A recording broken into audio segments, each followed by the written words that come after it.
Welcome to the Spaghetti Sessions, where we untangle the brain spaghetti of the Zoola Monkey universe.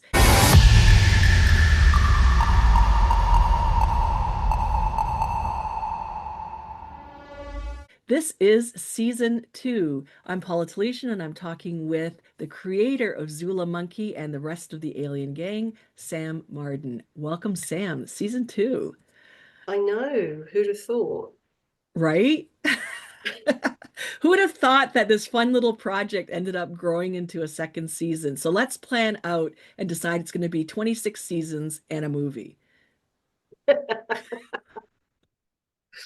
Okay.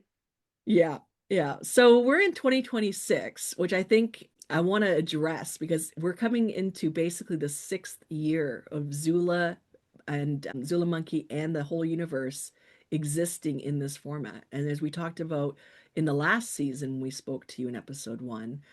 Zula had many different iterations from being a children's clothing line to storybooks to then the character that we all know and love, the irreverent character. Just as a side note, Zula and the gang are not for children. So if you are listening to this thinking, oh, this will be cute and fun, no, no, it won't. But if It you will are a not. little bit deranged, you found your place. So Yeah. 6 years later, like how does that feel? Very strange. I never would have believed it if you'd said it all that time ago. It all still feels really new. And I think that some of that is because Zula has grown from what they were. And we've got new members of the gang that have arrived. It still feels like Tipo is really new. It feels like Tipo's only been here 5 minutes. But actually she's been here 4 years and a bit, I think. No, no, no, no. Yeah, yeah, I would have everybody said actually arrived in the space of a year or so. I would have said she's only been here for 2 years. That's wild. Yeah, Oh my God. it's because it is still very much the Zula show, which Zula wouldn't have it any other way. Yeah. But yeah, Zula's still the star, which means that Uz is an absolute baby. Yeah. Uzet has been here for 5 minutes. But there was Yeah. 1 year though that Zula wasn't very present at all. It was like they were usurped by every other character, even on the lives and everything. There was a little bit of whinging that we heard from Zula until things balanced out. Yeah. And I don't think Zula's completely recovered, to be honest. I think each character has had their little moment of being the favorite. Most recently is actually probably Dead Carl. Dead Carl and Guess the Tune has captured people in a way that's frankly bonkers. Was never supposed to happen. But Raz is the one that, since Raz arrived, has been in constant competition with Zula. Yeah, Raz has a personality that seems to fill the room, the virtual room. And yeah, he doesn't or wait, the pronouns are I'm used to calling Raz a he. Pronouns are they them for Raz? Yeah, I get. I see. The thing is, what I imagine with Mhm. Raz's species is if they're hermaphrodites, then they've never really needed pronouns. So, you know, gender has never really been a thing for their species. So arrogant creatures that Retrastrians are or were, yeah, they probably consider all of that for primitive species who haven't grasped beyond such a primitive concept. But yeah, they them will do. Okay, yes, yes. No, I was just thinking like I mean, I don't know the Retrastrian language. Maybe they also didn't even have pronouns in their language, whereas English does require them in order to refer to beings, appropriately. If you're not calling them by name. I don't want to be saying like Raz does this, Raz does that, because it makes for very bad English. But yeah, it's interesting. We were talking about Tipo before I hit record, and looking at the podcast stats, and poor Tipo's episode is the least played. So y'all suck. because Tipo is the writer's soul. I really identify with her personally as a writer because she seems to embody creative angst and this desire to be understood, but also to reject the audience at the same time. But when she started 4 fucking years ago, Yeah. she was completely different. She clearly evolved. So as a creator of this gang, it was really interesting for us to see your process of evolving her. How did you sort of? Well, it honestly, it was a mistake, right? So I don't know if I've told this story before. I must have told this to you, if nobody else. But right, okay, this is going to be quite a long story, but this is also the story of why Kure is American. Okay, Okay, so if I go off track, remind me that we're getting to Tipo. okay, So in the beginning, there was Zula, Amen, and Kure and Blettin arrived at the same time, and I had quite specific ideas of how they wanted to be. So Blettin changed a little bit. They've always been clueless, but they got a bit kinder about it. Whereas Kure, she was always going to be a bit sassy, didn't want to encroach on sort of Zula's territory too much. But Kure was going to be optimistic. Kure was going to be, and this is the reason, I know, and this is the reason Kure is American, because in my head, she was going to be the cheerleader of the gang. And that's why. And then it very rapidly became obvious that for whatever reason, I just don't have it in me to make an optimistic character. I just don't. There's no fun in those characters, right? yeah. It's going to be the dark ones that have that much fun. So then, of course, then Korean Betting develop, Raz comes along, and then by the time Raz has come along, it feels like a little bit of Korean, a little bit of Raz have sort of taken away a bit of the original Zula. Zula was still is sort of arrogant and sassy and sarcastic, but it felt a little bit like Kure and Raz's personalities diminished Zula just a little bit. So then when I wanted Tipo to turn up, Tipo was going to be full of this optimism again, full of wanting to know what her sibling had done on this planet, presumably because Zula had fed her a bit of bullshit, saying that they were bigger than they were. And so then Tipo rocks up full of this optimism again. And so Tipo's change is quite nice because it's obviously the effect Earth has had on Tipo. But it's also at the same time my realization that I can't keep this up. I just can't do a sort of a ceaseless optimism because as an alien, everything that Tipo's encountering, it's got to be quite depressing if you're a much higher life form to know that we're basically preoccupied with ways to waste time. Like we work, we make money, and the rest of our time is literally how to waste it, whether it's social media or games or just like shopping and the obsession with bin days. All of this stuff must be so demoralizing. I'm laughing because before we recorded, I was talking about bin days. But it's true, right? You think we've just had Christmas and New Year and there's been bad weather and such. Who knows when the bins are going to get collected, right? Yeah, And exactly. and why should that be a big deal? Like we've been to the moon. Surely we can come up with something better than that. But imagine how awful that must be to this optimistic young thing that has just landed on this planet, all bright and excited. And it's all bin days and moaning on social media. Yeah, So we destroyed her. basically, yeah. Oh my God, that's awful. So it's interesting because I think a lot of people don't know or don't remember that Raz also started out pretty positive as well, moved the floof. Yeah, Yeah, yeah. And he was named Rasputin, and that just sort of changed everything. So I don't think you even tried with Uzed to make him or them very positive. Uh, No, I like to think I've learned now that, because with Raz, I remember as we went through the process of sort of finding Raz's voice, I actually made videos about the whole process, which I didn't do with any character before or since. But it's the second that I tried to give Raz a voice that Raz was really not playing ball. You know, some of the first things that they said were really scary. Stuff about the blood of their enemies. So in that sense, Raz decided that they weren't going to be doing that. Um, but yeah, I'm certainly not going to make this mistake again of trying to give us someone optimistic. Trying to squish them into a mold that they don't fit in.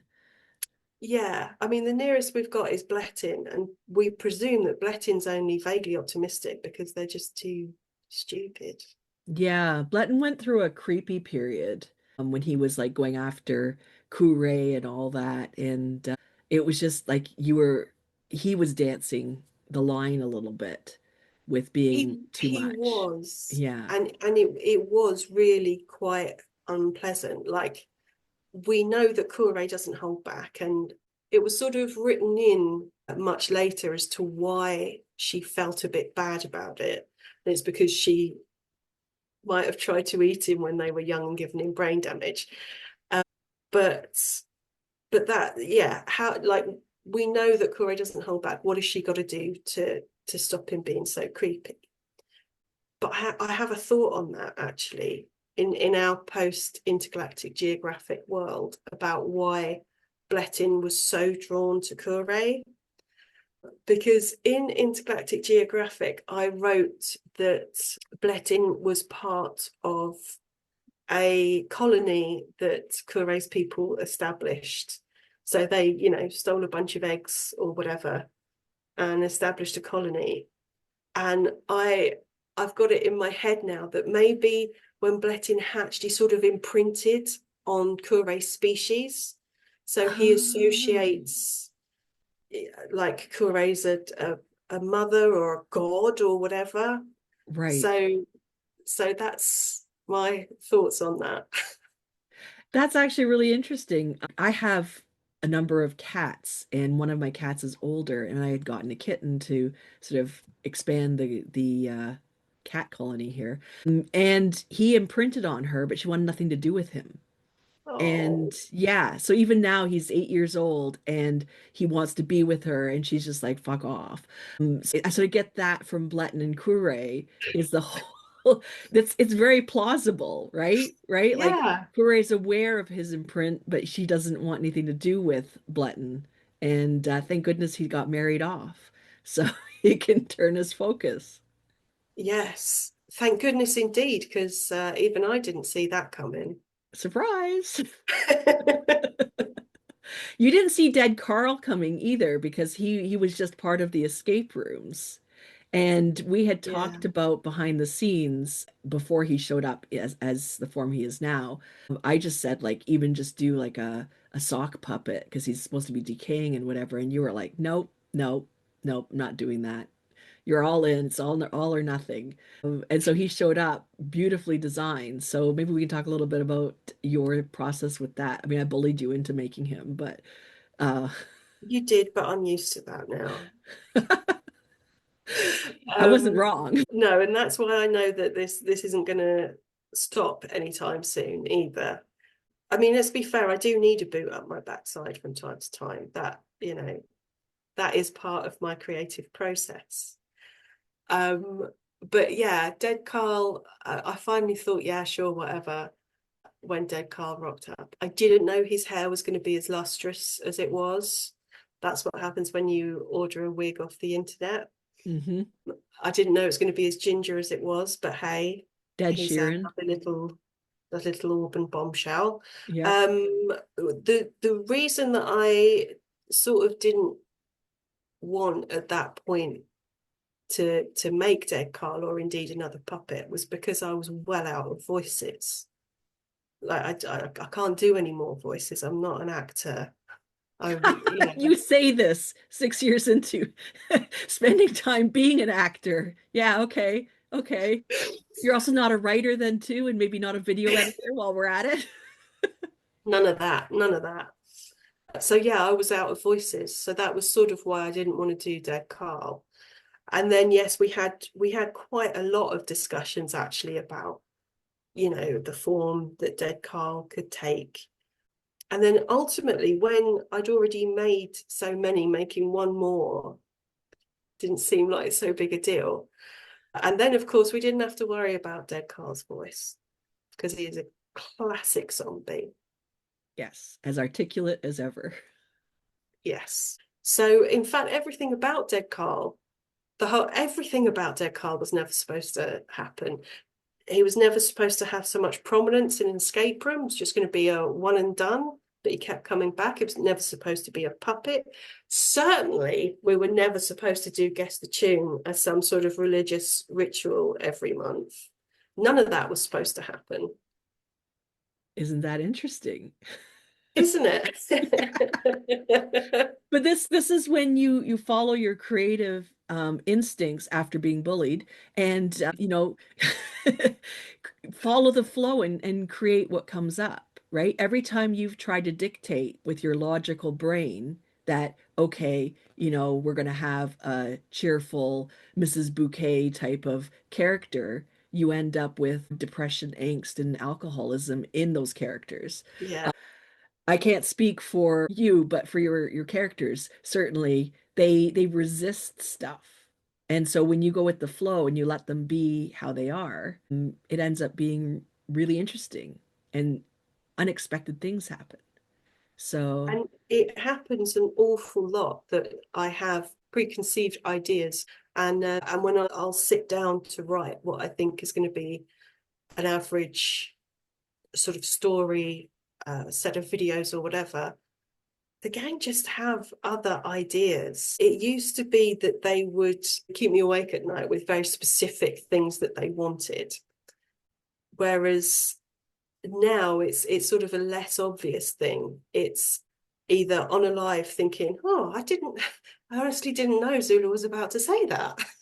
Or it's sitting with pen in hand and thinking, well, I don't know what it is I've just produced, but that was not what I was going to sit down and produce. And that happens an awful lot. yeah. Yeah, and I think there's two parts of you as a creative, and this is the same for every creative. The things that we think we should be making or that we think we want, and then the things we actually want. And most people have a disconnect in them with in those two areas, right? We have the shoulds and what are they going to think and I should be proper and blah blah blah blah. And then, out comes a deranged escape room script or something or a new character or parasite or whatever, like it's what we really want. And over the years I've watched you really stop fighting that and pay attention more and more, which is really like it's satisfying to watch from a creative perspective, like from a professional perspective, watching you allow yourself to show up the way you've always wanted to. If you didn't want to be on the world stage, you wouldn't have put Zula out on TikTok and on social media. You wouldn't have persisted. In the beginning, you were doing, I think, what was it, 7 or 8 videos a day, 7 days a week, Mm, which is wild. But yeah. well, it was impressive. I mean, I couldn't fault you for being consistent or not being consistent. You were there all the time, and you did everything that you needed to do. But yeah, that listening to your creative self, Zula was birthed because you yourself weren't saying things or doing things that you Sam wanted to do. Zula came about almost like you needed to um, explode a little bit and let that part of yourself out in a safe way. I think most creatives have that because we do have this desire to express ourselves. And now you're 6 years in and doing most things without taking a second look. You just leap and do stuff, or you get shoved and do stuff. And I think it's more natural for you. It's really impressive. So Uzed, I wasn't expecting at all. you caught me No. by surprise, same Ah. as everybody else, which was really fun. So I want to know more about, I know we talked a little bit about Uzed in the last podcast, season one, but I want to know sort of where they came from and what you were thinking, and why did you dangle him in front of us and take him away? Right. Okay. So I wanted Uz for a couple of reasons.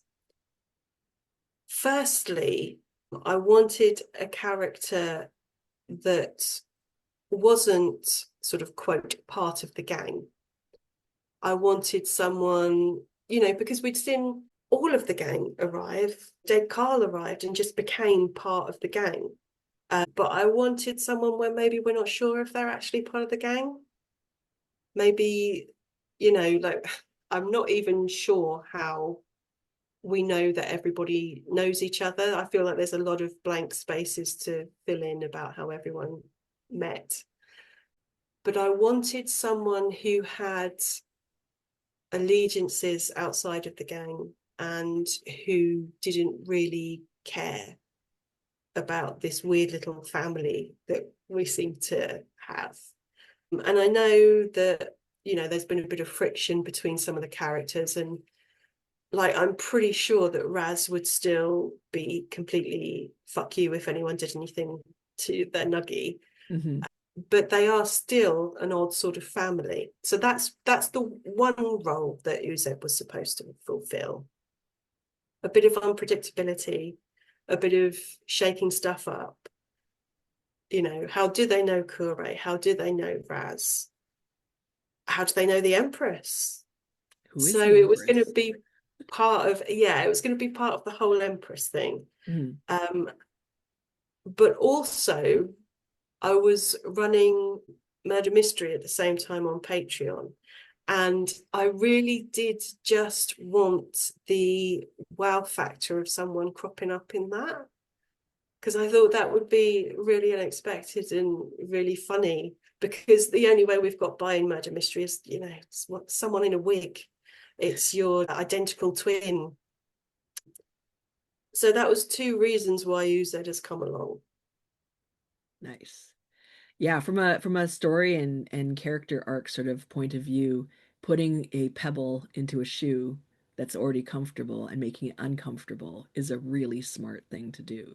So I'm fascinated with Uzed and cursing COVID a bit for just disrupting the December storylines, but I guess we'll learn more as we go through 2026.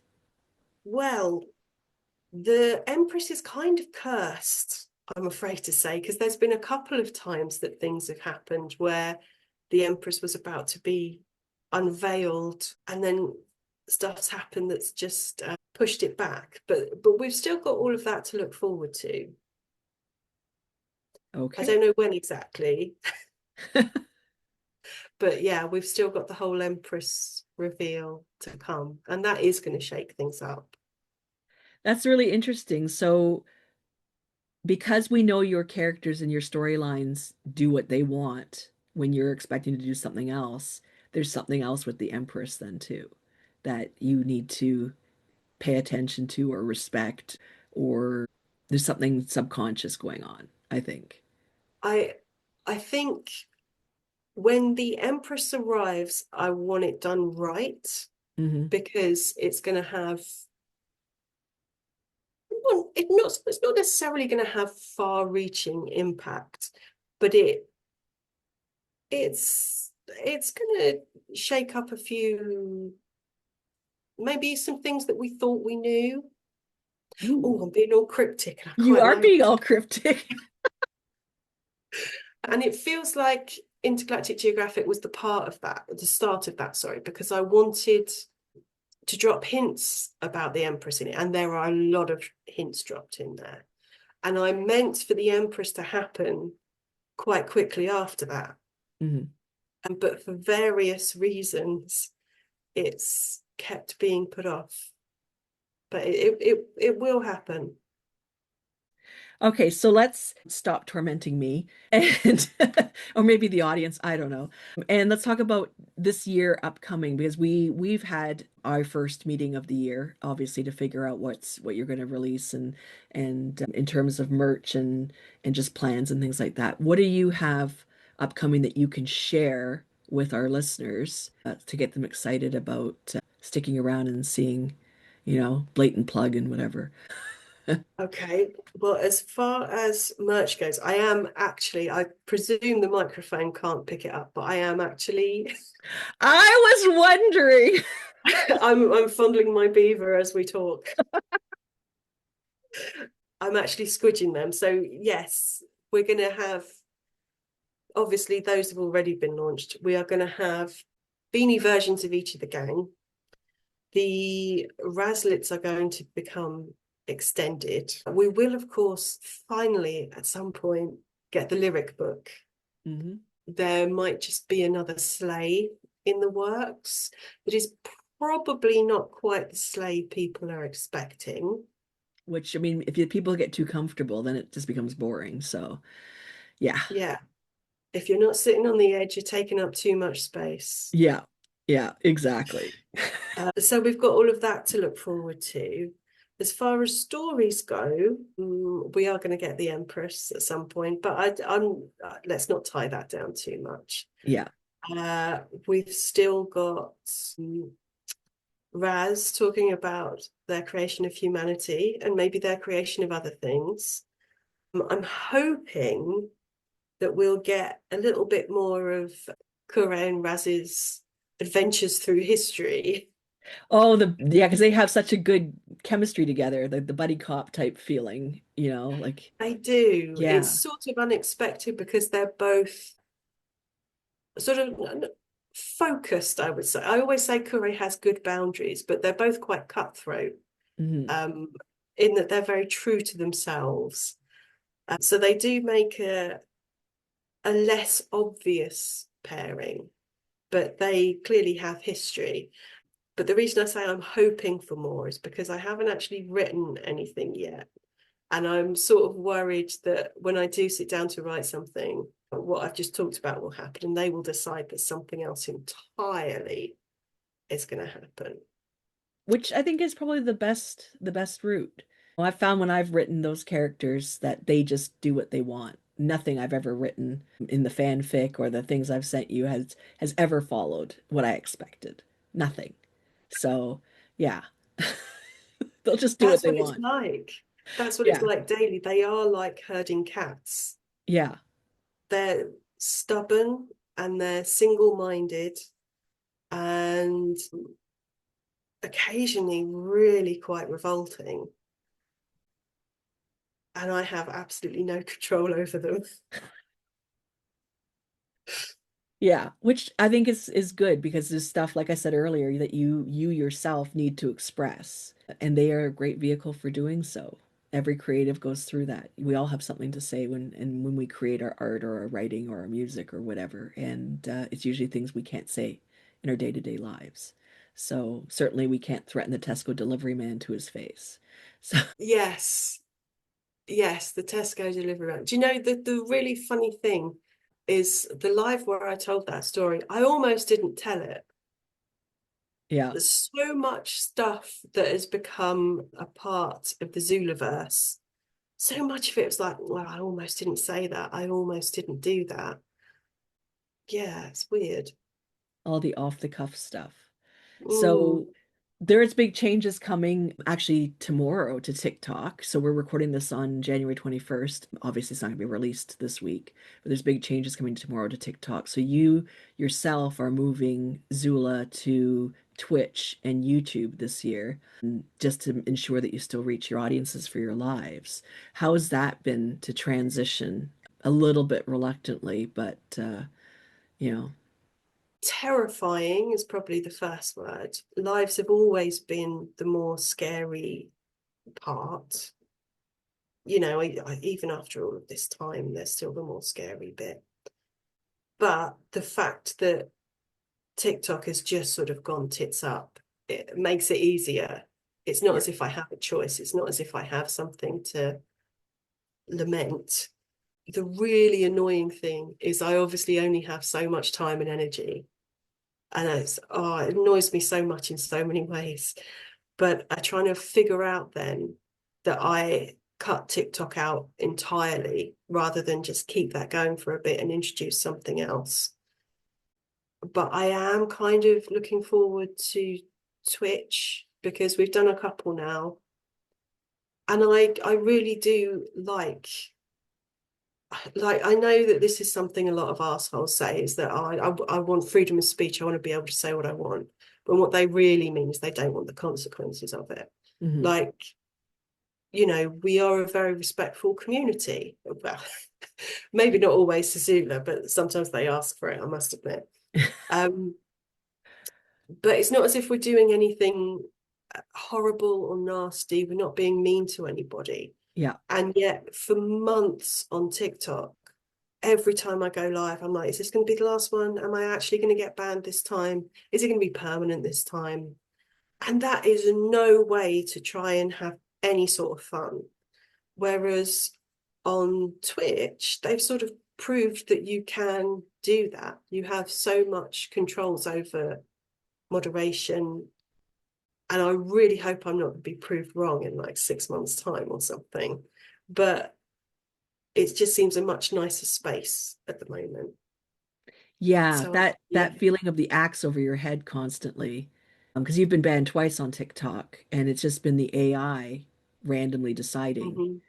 and having Yeah. to reach a person and actually get unbanned. Yeah, it ruins the fun. And then having to speak in code, even though, let's face it, realistically at this point in time, the AI knows what unalive means, right? And it Mm. knows what, like if we say SEGGS, we're actually saying sex, right? Like they just the code is ridiculous, and yet people still follow it, right? So yeah, I think Twitch is a better space for you for now. YouTube, I think, will be an interesting space as well, but it expose you to new audiences, which is understandably like, how are they going to respond? You're comfortable with who comes across you on TikTok. How are these new audiences who may not be on TikTok respond to Zula, the rest of the gang, and the human, and all the songs and everything else? There's always that. I think I've just made you more scared. There's always that question. But you've done well. The Patreon turned out to be really good, but you don't get random people showing up, so there's no point in doing your free lives anywhere like there. And Twitch so far has been good. You're not getting people coming in yet, but as you show up, that will grow. I've done lives on YouTube and in the past, not in recent years, but in the past, and it's been fine. But you do get people going, "What the heck is this?" Which is why you have mods. So yeah, it'll be fine. Yes.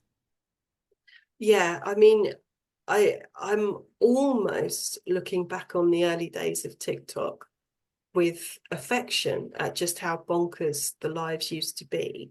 Yeah. Um, but yeah, I do remember, they there were nasty people and nasty things did happen, but I'm not the same person that dealt with those then.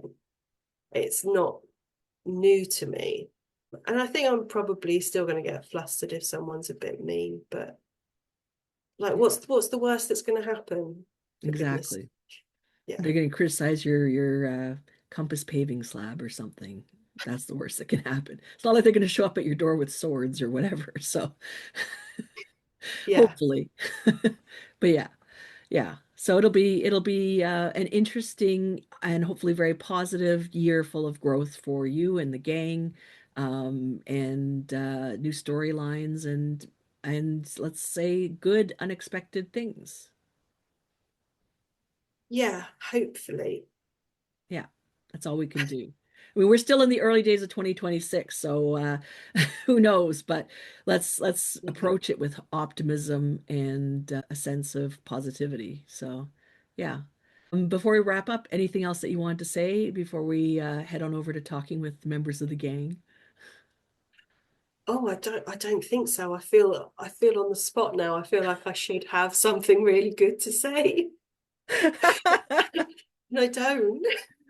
Well, maybe you can let people know that you're open to bribes. And right now we're creating ads for the book. So feel free to send bribes to, I will generously pass them along, send them to me. Uh, Okay, yeah. yeah, yeah. But yeah, here's to 2026 and the sixth year of Zula Monkey and the rest of the gang.